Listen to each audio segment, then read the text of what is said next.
Oh my goodness. I genuinely did not expect to make it this far. But here we are. I'm 39 weeks, guys. I am actually 40 weeks pregnant in 3 days. 3 days. And absolutely zero signs of baby girl making an appearance anytime soon. So I thought today we could sit down. I've popped a little Q&A box up on my Instagram and I thought I could answer some of them. I've got my ice water with some frozen raspberries in there just to jazz it up a bit, but frankly it's so hot right now, and it has been for the last like week and a half, 2 weeks, as you guys obviously know if you're in the UK. Right now we're in a heat wave and I am uncomfortable, so all of the water and ways of making water a little bit more interesting is where I'm at. So anyway, I am going to go through some of your questions, like the most asked questions, and yeah, we're just going to do a little Q&A, little chatty Q&A. I'm going to get out of breath. I'm probably going to go on tangents because my brain fog is real. Baby brain is such a real thing, and that's just how it's going to be. I might move you a little bit closer. There we go. Is that okay? Yeah. The first question that I wanted to answer was, how are you? How are you coping? How are you feeling? That was by far the most asked question, which I'm very, very grateful for. Thank you so much for asking, guys. And I'm okay, I'm good. I have good days and bad days, and I have good hours and bad hours. I feel like I am a little bit up and down, like emotionally and like comfort levels and all that kind of stuff. Generally in the mornings I am more comfortable and a bit more like chirpy. Gets to like 2 p.m, 3 p.m, I hit a brick wall.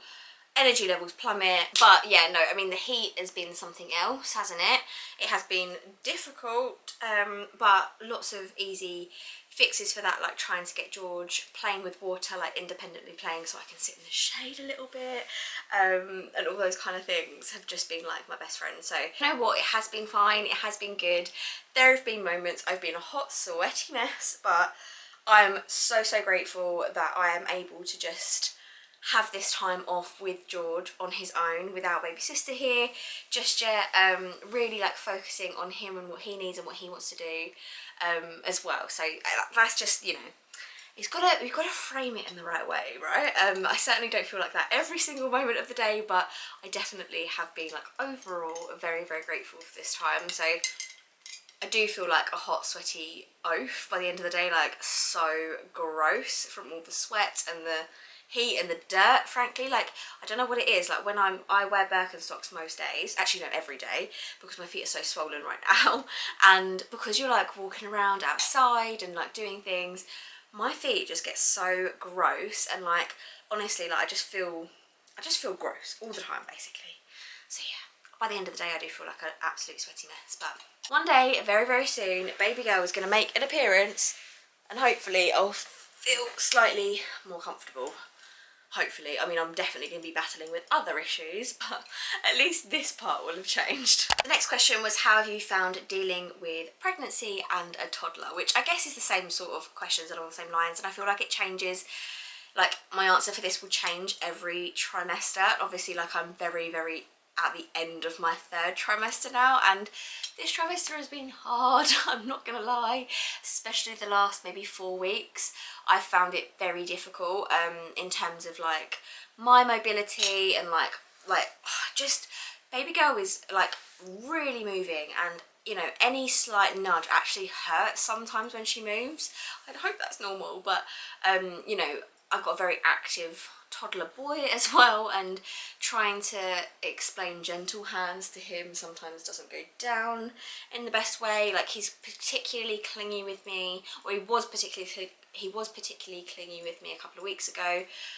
That's kind of died down a little bit now, so I don't know whether that was just a little bit of a phase, or I mean, you go through those phases all the time, to be honest. So yeah, it's just hard, like chasing after him, keeping up with him, making sure that he's safe, and I can do things with him to make him happy, but like that are comfortable enough for me to do, and you know, not too strenuous.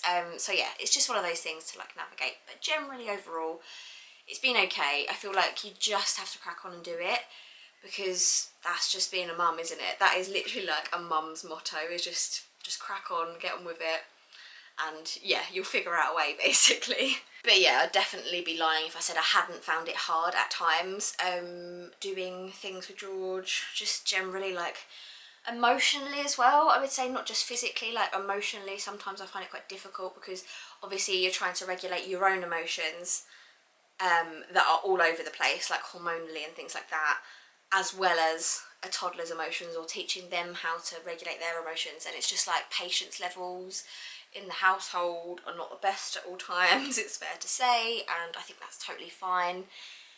It's just, yeah, you just obviously feel the guilt, and then you just kind of wonder, like, what are you doing? Is this the right thing to do? But you know what, again, just crack on and do it, and you know that it's going to be fine, and everything is just a phase. Like, this is just a phase, so it is all going to be fine, and it has been fine the majority of the time. It's just, I think it'd be disingenuous for me to say that it's been fine the entire time, but yeah, we're getting there, definitely. Next up is any signs of labour. No, is the answer to that. None. I occasionally think, so in the evenings, I definitely get a bit more uncomfortable. I have a couple of cramps every now and then, but I feel like I've been having those for like 2 weeks, and I don't think that anything to do with labour, if I'm totally honest. Nothing exciting has happened. Waters haven't gone. My plug has not gone. Nothing happens, basically, and I really thought it would have happened by now. Like, I just don't know why I've set myself up to think that this baby's coming early, because in 3 days time she will not be early. So I just don't think that's going to happen now. I'm very convinced that I'm going to go overdue, which was very different to how I was feeling literally like 2 weeks ago. I was like so convinced she was going to come at like 38 weeks. And I don't really know why I thought that. I think probably it's because George came at 38 weeks plus 4, but he was induced, so I really, like, I'm hopefully going to be going into spontaneous labour this time, and I don't really know why I was trying to compare those two things, because they're like apples and oranges. Like, if I'm being induced, like, I'm very comfortable with the idea of having to have an induction if I have to. Ideally I wouldn't, but yeah, I haven't been told that I need to or anything like that. I haven't had any complications in this pregnancy other than a couple of like low iron levels, but that's all resolved now. So other than that, like, I really don't think that I'm going to need to be induced, unless I go like overdue, like really overdue. Then they might encourage that and I might accept. But if I'm totally honest, and this is probably me trying to make myself feel better about the situation, I think my due date is wrong. So my due date is Thursday, and by my calculations, based on when I ovulated and when I know that we conceived, basically, I think my due date is the Sunday. So that is probably me trying to make myself feel better about the situation, but technically in my head it makes me feel a little bit better about it. So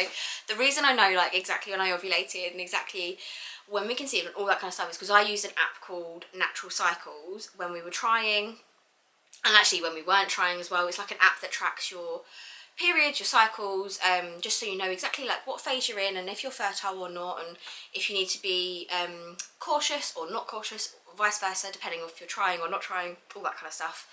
And it's also just really cool for me. Like, I really like tracking all that kind of stuff and knowing just where I am in the cycle. It just helps me. I just like it. So anyway, I know like the exact date that we conceived, and from that date, 40 weeks was the 25th of June. So that is what I think my due date is. However, from the scan, the 12-week scan that you get on the NHS, they predicted the 22nd of June, and that is obviously what your official due date is, that on all your paperwork and all that kind of stuff. So that's what I've been like saying and basing it off of, because that's what I've been told by doctors. However, technically I kind of know that it's like 3 days later or 2 days later. 3 days later. So yeah, maybe I'm not going to go overdue. Maybe my due date's just wrong, right? Maybe it's 3 days later than I thought, or they thought. I don't know. The next one was, would you consider a sweep or induction if you were offered, or if you go over?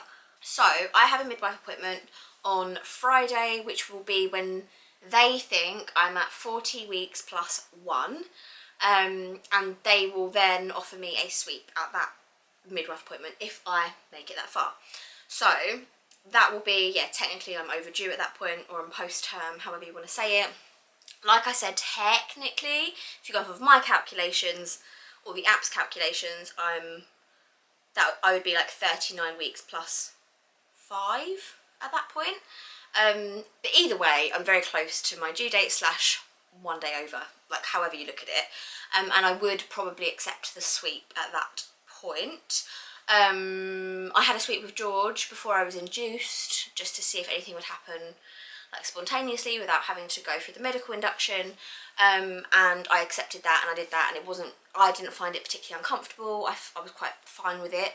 My mucus plug went after I had that with George, but I don't think I left it long enough before I was actually medically induced for anything real to happen, so I think I'd probably accept it, to be honest. And I'd still, again, quite like to go into spontaneous labour. I don't know if you still call it spontaneous labour if you have a sweep beforehand. But anyway, I'd quite like to avoid medical induction unless absolutely necessary. So, yeah, I'd accept the sweep, I think. Another reason is this hospital that I'm giving birth at this time, hopefully. If I go into labour spontaneously without an induction, then I can actually give birth in the birthing centre, which is, like, the facilities are great. Like, you have a pool, you have a really big room.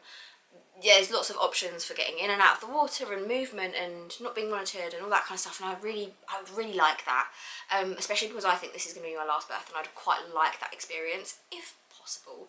Obviously, you just never know when or what's going to happen, so yeah, I'm just going to play it by ear, but that's in my ideal world. Yeah, I'd probably accept the sweep, give birth at the birthing centre, and have a lovely birth. A lovely, uncomplicated birth, but God knows if that will actually happen. The next one was, how have you prepared George for having a sibling? Good question. I feel like I've done so much reading on this, but I don't know if I've put enough of it into practice, because it's just like things are just so frantic all the time. Like, I'm constantly like doing life, and then I just feel like I haven't done this as well as I'd quite have liked to. But obviously we talk about baby sister all the time. We always talk about baby being in mummy's tummy, and George always rubs my belly now, and he always like talks about baby sister on his own terms, and like he says things like he's gonna share his toys with baby sister. Let's see how that goes. But he always talks about that, and obviously since we've had like the nursery sorted, or almost sorted, he can see her stuff, he can see like little tiny baby clothes, the car seats in the car, so every time we get in the car he's like, oh, baby sister's car seat, and stuff like that. So those kind of things, just talking about it and just it being something that is sort of normal chat day to day, I feel like is a good thing. We've also got him a little present from baby sister. It's actually in here, let me get it. So we wanted to get George a little present from baby sister, so we got him this Playmobil battery powered boat. He loves a boat, and he loves anything battery powered. It's got like a little motor, comes with like all the little people, and yeah, it can go in the bath, it can go in the paddling pool. I just thought it would be cute to get him something from her. I've seen loads of people do that, and I feel like it's a really good idea, and it's just really sweet. And he loves a new little toy, and it's like, oh, my favourite toy, and like he carries it around with him everywhere, and I thought it would be really nice for him to have a favourite toy that baby sister got him. So anyway, that's what we've done. So we'll make a nice big deal out of that when baby sister is here, and she can like give it to him, and that'll be really sweet, hopefully. But yeah, I feel like, you know, people have been having brothers and sisters and siblings for a long time, and it will be fine. I am a little bit nervous about it, and I think that's actually one of the next questions, is how are you feeling about going from 1 to 2? And my biggest like anxiety is just about George. Like it's just about how he's gonna feel, how he's gonna handle it, and I just want to make it as as easy and as nice and as pleasant for him as possible. I don't think it's a negative thing, but then in my mind I'm just constantly like, what if he feels like he's being pushed out, or what if he feels like I'm telling him off all the time, or telling him to wait, or, you know, I just don't want that. I just don't want that at all. And I feel like that's probably a really normal thing for second-time parents to feel, because it's the unknown, right? Everything else is the known. You know how to feed a baby, you know how to get up in the night with a baby, you know how to like do all the newborn things. You've done that already. That's not the scary part. The scary part is dealing with your, you know, your little person that you're also responsible for, and their emotions, and that's the unknown. And it does freak me out a little bit. Some days I feel really, really great about it, and I think he is such an amazing little boy. He's gonna absolutely smash being a big brother, like, and I know he will, and I know that's the logical way to think. Other days, you know, he's very challenging, and other days you know, we have bad days with him, behaviour wise, or emotionally it's difficult, or whatever. Or even physically sometimes it's difficult, in terms of like, he's a runner and a faller and a jumper, and I'm like, how am I gonna like make sure he doesn't run into a road when I've got a buggy, like how, you know, that kind of freaks me out. But the majority of the time he is not like that, and it's just like when it's the bad days, that's all I can focus on. Like yesterday was a really difficult day. He was like overtired, we were out all day, you know, like I took him into Dunelm to get cushion covers, like a rookie mistake. Don't do that when your toddler has not had a nap and it's hot and they're probably hungry, and like taking them into Dunelm and expecting them to behave, like, no, Shan, that's not what you do, and you know that's not what you do. But realistically, I know that everything is going to be fine. Like there's going to be really hard days, and then there's going to be some amazing days and some magical days. Like, it's all about balance, and like I say about literally everything, it's all a phase. Whether you're having a really hard day, or whether you're having a easy breezy day where they're just like totally harmonious. And I feel like it's going to work pretty well, because George is still in nursery. He's going to still be in nursery 3 days a week, 3 shorter days a week, and then there's going to be 4 days at home. So he's going to have enough time like away from baby sister, like having fun, doing loads of activities, and then time with me and time with baby sister as well when she arrives. Oh, I'm just going to have to reposition myself, because I feel like, oh, I'm squishing her a little bit. But yeah, the general answer to how am I feeling about going between 1 and 2 is there's going to be challenges. It's going to be difficult sometimes. It's going to be amazing other times. Like, I'm really, really excited. I never had a sibling, and I'm really excited to be able to give that to George and to experience that as a parent. I am, like, the overwhelming emotion is definitely excitement, and I'm really looking forward to it, and I can't wait to have that like family unit. I'm just worried a little bit about some of the elements of having 2 young kids, but like, I'm definitely not the first, and I'm definitely not the last person to do that. I'm sure a lot of you guys watching have got 2 young kids, or 3 young kids, or 4 young kids, and I feel like, yeah, there's going to be challenges either way, whatever you end up doing. So yeah, let's see, let's go tackle this head on, I guess. Another question was, what are the logistics plans for when you go into labour, like in terms of childcare and just everything? So I love this question, because this is such a question that I love knowing the ins and outs of. So our plan, like I said, is hopefully that I go into spontaneous labour. Obviously, logistically, it's quite difficult, because my other half works away during the week, and my toddler is a toddler that needs someone to look after him. So there are lots of like different scenarios as to how this could happen, but say for example scenario 1 is, in my ideal situation, I would go into labour between a Friday and a Monday, so between those 4 days. That would mean Ash would be here, and my mum is also staying with us, so she could have George and Ash could take me to the hospital. Done. Easy peasy. However, if I go into labour on a Tuesday, Wednesday, Thursday, makes it more difficult, because Ash is away, so obviously someone has to stay with George or whatever. So in that situation, Ash's mum lives nearby, and Ash's got siblings that live nearby as well. Like, we could call other people to either take George or take me. Like, it would sort of be slightly more chaotic, but equally it'd be fine. We've got a lot of options, really, luckily. Like, we weren't in that situation where we were last time, so like I'm really grateful for that, obviously. But my worry would be about Ash getting back, because it takes about 2.5 hours for him to get back from where he works to where I'm either here or to the hospital.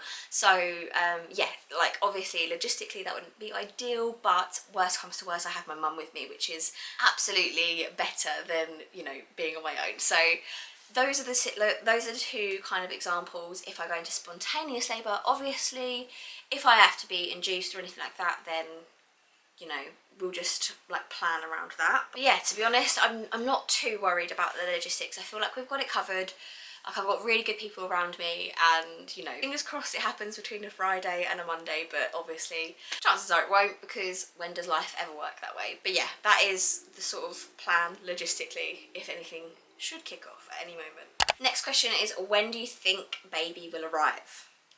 Very good question. I think baby will arrive on their due date in my head. So the 25th of June, I think. That's where I'm placing my bet, because that is, I was on time with like my mum. So when my mum was pregnant, I came on my due date, and well, George was obviously early, but he was induced. He kind of writes him off as a statistic, and I know that's like exactly 40 weeks from when we conceived. So I'm a fairly punctual person. I would like to think that baby girl was going to be as well, and like I said, that's the due date that I calculated. But I don't think she's going to get here by Thursday. So that's the NHS due date. So I think she'll get here by the 25th of June. I could be very wrong. I could be still waiting an extra week after that, but fingers crossed I'm not. Next one was, have you done anything to try and induce labour? And the answer to that is yes. I have done a few things. None of them have worked, obviously. I did them about 4 days ago, and haven't really done any since, so maybe that's where I'm going wrong. But I did a few things, like I did the mile circuit, which I heard really good things about. Nothing happened. Although that's not true. I had a lot of movement, and I felt some changes. So maybe like positioning has changed since then. But other than that, like nothing actually happened. Like I didn't have any contractions. I didn't, you know, tightenings or anything like that. I did definitely kind of feel like a movement down, so maybe that's good.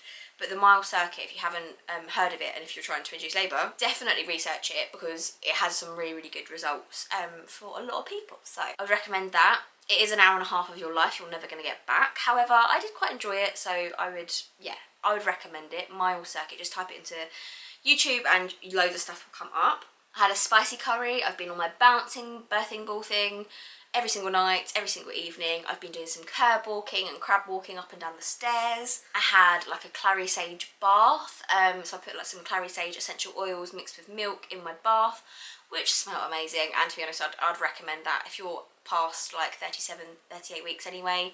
Just have one, because they're like divine. It doesn't matter if it's inducing labour or not, they're just such nice things to do, to have like an essential oils bath, like amazing. Clary sage is supposed to induce labour. It didn't for me, but whatever. And then that night also Ash gave me a clary sage foot rub, little massage, which was lovely. Again, nothing happened, but it was very nice. Next one was, are you planning on bottle feeding or breastfeeding this time? So first time round I bottle fed. I just exclusively bottle fed. I harvested colostrum during my pregnancy and then gave that to George when he was first born. And then once that stash had sort of finished, I started bottle feeding. And that, I think I've had a few questions before about like why I chose to do that. You know what, I don't have an answer really. Like, it was just what I wanted to do. I didn't want to breastfeed, and I don't think that I need to explain it further than that. Like, I don't have any other reason. Whereas this time I want to give it a go.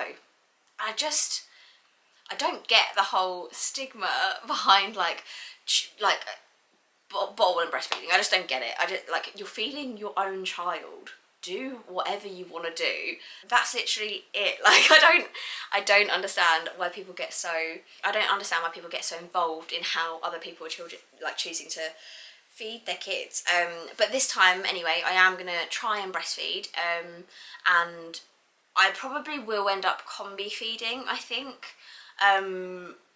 because I quite like the idea of Ash being able to get involved with the feeding. Like, I guess I don't want to do it all on my own, especially with having a toddler. I don't want him to feel, again, like this is a reoccurring like thing for me, I think, in this video, is like the anxiety or the worry about George. I don't want him to feel like he's being pushed out, and like, you know, that's honestly it. And I'd love to be able to like sit with George and he could like feed her, although I guess I could do that with express milk, so I will be trying to do that as well at some point after I've established breastfeeding.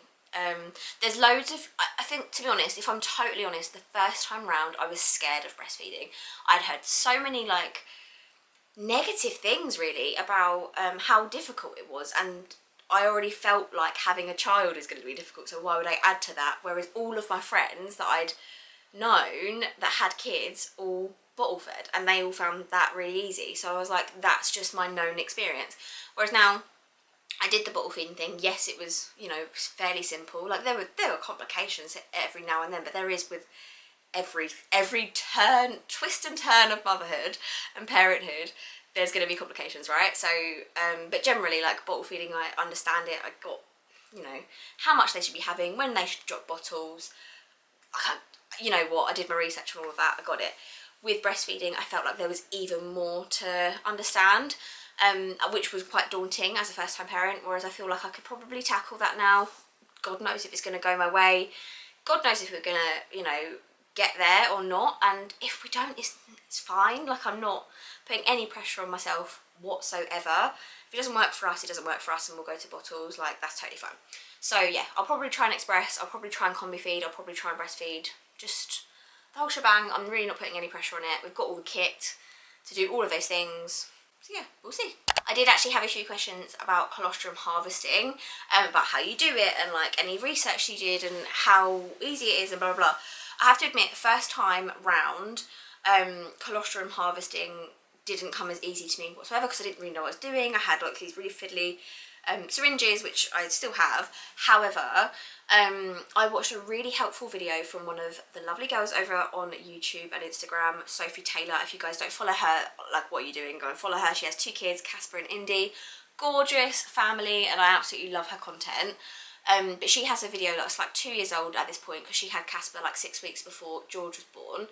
And she did a video about colostrum harvesting, and I found it so helpful.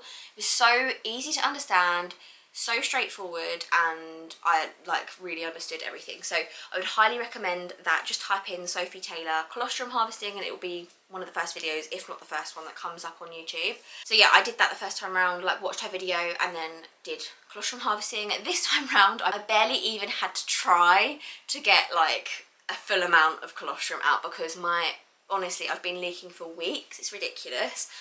So what I've been doing this time around is like expressing into a shot glass, and then like getting quite a lot out and then syringing the colostrum from there. If you've got like a fairly good supply already, God knows why I have, but I've been honestly leaking since like 25 weeks. It's mad.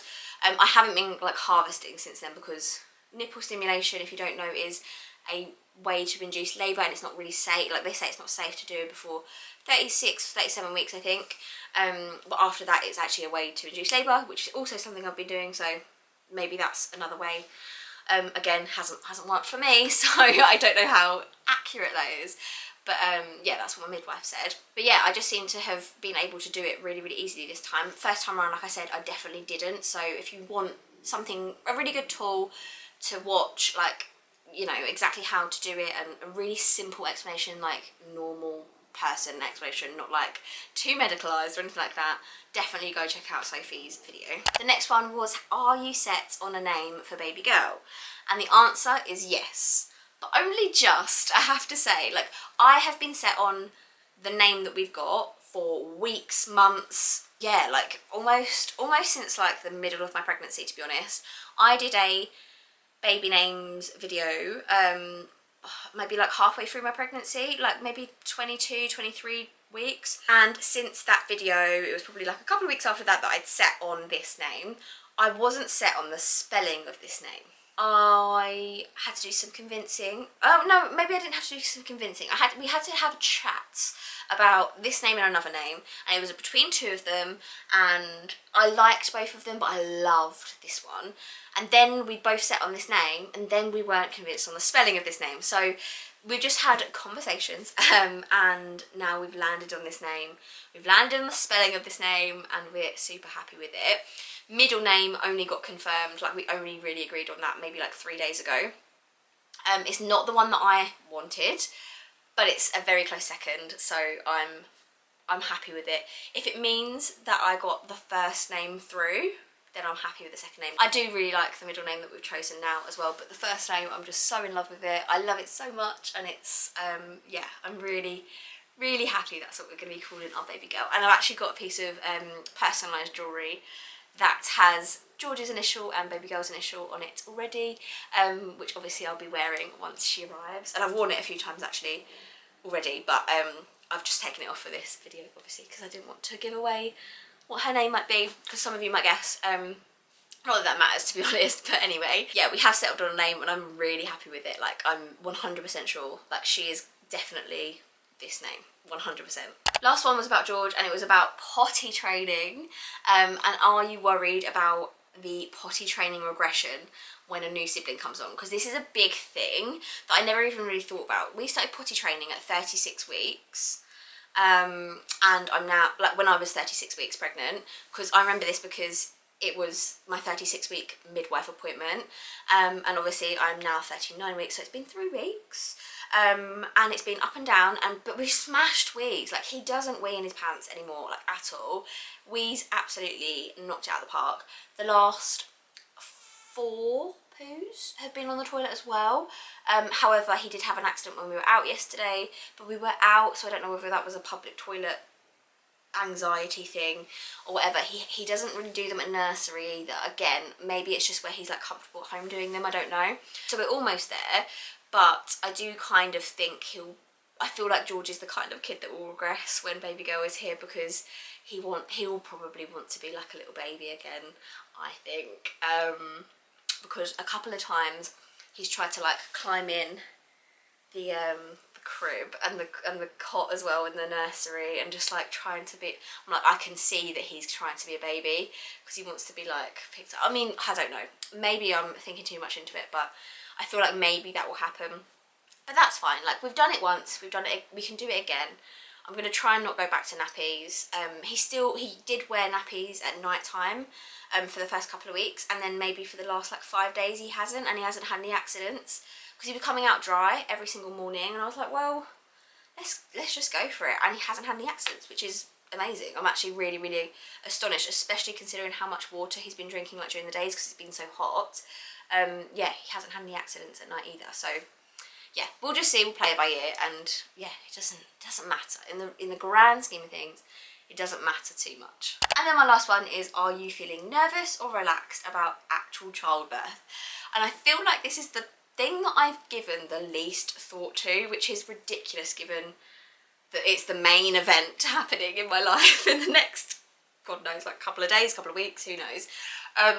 But yeah, I'm pretty chilled about it, and I don't know if that's really silly of me. I'm pretty chilled about it because I know that I've done it before, and I know that my body coped with it pretty well. I was obviously induced, which is notorious for not being as, I don't know, like, I don't really know if this is true or not, but you obviously hear that inductions are more painful, more like sporadic, and, you know, contractions are all over the place and whatever. My experience wasn't that, I have to say. Like, my experience was very positive with my induction, and my body coped with it pretty well, especially when I had the gas in air, that stuff, can't wait. But I'm kind of hoping that I'm going to have a similar experience. I'm kind of hoping it's going to be a quick experience, especially considering my induction with George was super quick. From the moment that I had my waters popped at midnight, or 10 to midnight, whatever it was, George was born at 2:48, so my actual active labour was very short, and I'm really hoping that that's going to be the same again. And you know, I just want my baby girl to be placed on my chest. Like, that moment when George was placed on my chest was just insane. Like, I just couldn't believe it. And I just want that experience again, and that's just the thing that I'm focusing on. And then the experience of introducing George to baby girl, baby sister, like I'm so excited. I don't want to put too much pressure on that moment either, but even just having them both in the same room, my children in the same room, my children, like multiple children, like my family, like that literally brings the biggest smile to my face even saying that sentence. So that's what I'm looking forward to, that's what I'm picturing. I'm not even really thinking about the childbirth, and if I, hopefully throughout labour, if I can just picture that moment and working towards that moment of our family all together in the same room, you know, that will get me through, hopefully. Again, I don't know if that's me being really silly, and obviously when we do a little birth story, whatever it will be, like I don't know whether I'm going to do a birth vlog or a birth story, we'll just see how it goes. If I'm totally honest, I kind of don't think I'm going to do a birth vlog, because I feel like that's just too much pressure, and yeah, we'll just see how it goes. We'll see what happens and like what the actual circumstances are, because you just never know, do you? But I'll definitely do a birth story and update you guys all, and hopefully I'll get a couple of clips here and there and we can like, yeah, chat through all of that together. Yeah, we'll just see how it goes, and obviously you can compare my answer that I've just given to what the actual answer is once it's happened. But yeah, I think that is everything, guys. Those are all the questions that I'm going to answer in my 39 weeks pregnant Q&A in the nicest possible way. I really hope I don't see you until after baby girl has got here, but I have a kind of feeling that I might. Who knows? But yeah, for now, I'm going to love you and leave you, and I'm going to see you in the next one, whenever that is. Bye!